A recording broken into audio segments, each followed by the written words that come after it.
I recently purchased the craziest scooter. I mean, look at how easily this thing goes up a curb. It's the GSPACE Mars GT. I didn't feel the need to get the GTR. Top speed is about 70 miles an hour, and it will go 70 miles of range. And the GTR will go just under 110 miles. I bought this scooter because its suspension design seems and is way better than anything else on the market. You'll see the majority of my riding is off-road.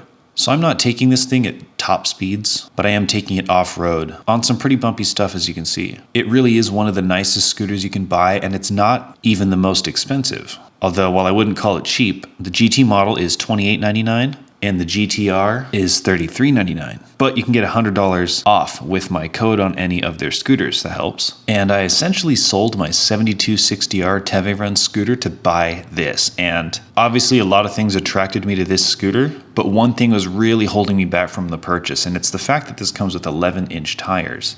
But learning that I can easily change it to 12s without any modifications whatsoever, as in 12-inch tires just fit perfectly on here, that's where I decided to make the purchase. I figured going from 13-inch tires down to 12, that's not too big of a sacrifice. Going down to 11 would have been. Because for the kind of riding I'm doing, the tire size makes a very big difference in what is and isn't comfortable or possible. It's one of those things where any extra inch helps. And if I could, I would put 13s on here.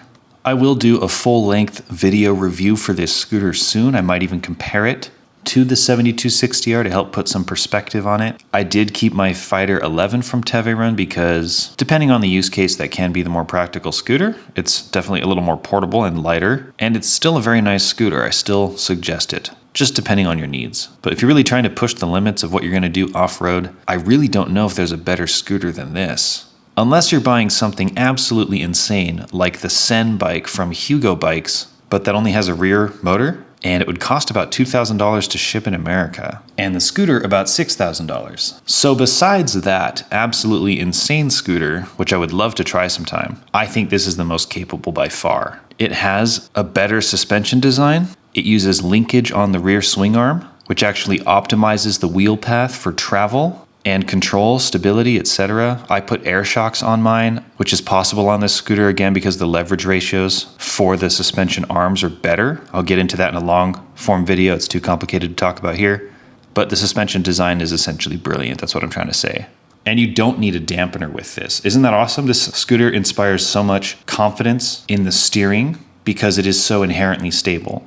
I've found that you've always had to ride scooters in a way where you respect how weak it is in the stem area. You guys know what I mean. These single pole designs, you have this long stem and then these handlebars at the top on scooters that have way more power than they should sometimes. That design is the Achilles heel of a scooter, but this scooter does not have that problem. Some people point to the Cabo Wolf King models, but I should also compare this scooter to that because this one also wins out. Like whatever draws you to the Cabo scooter, this should draw you even more. I will do my full review soon. This is just a bit of a teaser and a preview. I've been getting to know it. I've been tweaking the scooter a lot, but now I'm ready to really talk about it. So if you have questions, fire away. And if you're thinking about getting one, well, it's probably the scooter you won't regret purchasing. I have been in the rabbit hole in the marketplace for quite some time. I've bought many scooters, I've returned many scooters, I've tested many scooters, and I made this channel largely because it's so frustrating how hard it is to get an honest impression of a scooter. And on paper, and honestly in a lot of review channels, the only thing people talk about is top speed. Top speed. What is the top speed? And the price, as if those are the only two things that matter. If you're doing what I do, you're gonna care about way more things than that. Anything from what you're able to customize to how the suspension feels and performs. So please subscribe if you don't wanna miss that video and show some support for the channel. I am very excited to do my full review on the GSPACE scooters.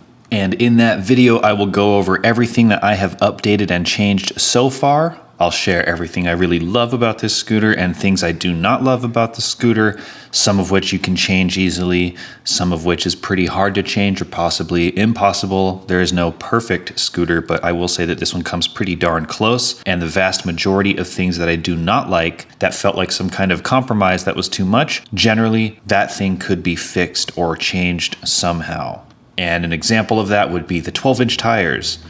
An easy upgrade. Luckily, the scooter was able to accommodate that with no modifications. A lot of scooters can't. A lot of scooters will not allow you to go any larger than what comes stock. So thank goodness I could put 12s on here, and that was actually one of the easier things to do. Another frustration is actually how stiff the scooter is stock. I think the stock springs are way too firm. Not everybody's gonna feel that way, but I'm willing to bet that 90% of people will feel that way. And I am 6'3", just shy of 200 pounds, and I think that is heavier than a lot of people who will be getting this scooter. So if it's too stiff for me, almost surely too stiff for many people. But that was a relatively easy swap. You can get a softer spring, but I went extra far and decided to get air suspension, just partly out of curiosity to see if it'll work. I have some short form videos showing you guys how I installed that and all the little annoyances along the way of trying to get that to work, but I eventually did figure it out. So if you're curious to do something like that, I think my journey figured all the little kinks out so you can kind of just follow what I did and have the results without having to go through the hassle. But I will say it is very nice to have air suspension on here.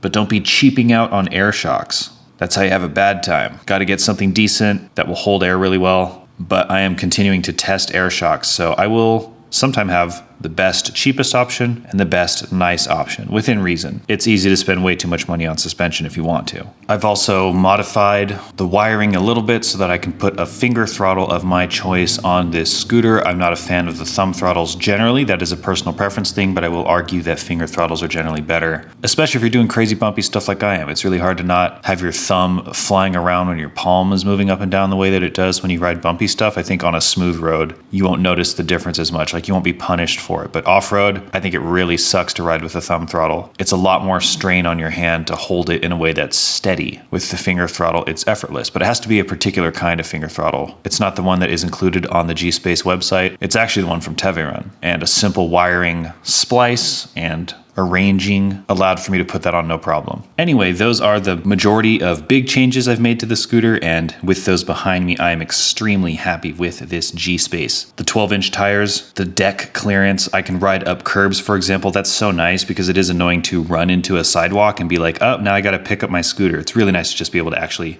get the front wheel over and the rest of the scooter will do the work. So I'll dig a little bit deeper into those things in my full review, and I'll be sure to compare it to some other scooters to put that into perspective. And this footage is crazy, isn't it? I just wanted to showcase some of the stuff that I've been doing on this scooter. I'll probably reuse it for the review, but obviously the review will also zoom in and out on certain parts of the scooter as I talk about this or that detail. And this scooter has actually been recently updated from the factory. You are now getting 165mm shocks from the front and the rear. So you're actually getting a little bit more travel on the most recent models of GSPACE, GT, and GTR scooters. And that's a change I was excited to find out about. And if you do decide to get one of these, don't forget to use my code for $100 off. Oh, and if you want to support the channel even further, I will leave a link tree down where you can see all of my links for some of the most awesome supplements, barefoot shoes, etc. I work with quite a few different brands for those kinds of things, and I'm very picky. All right, thanks again.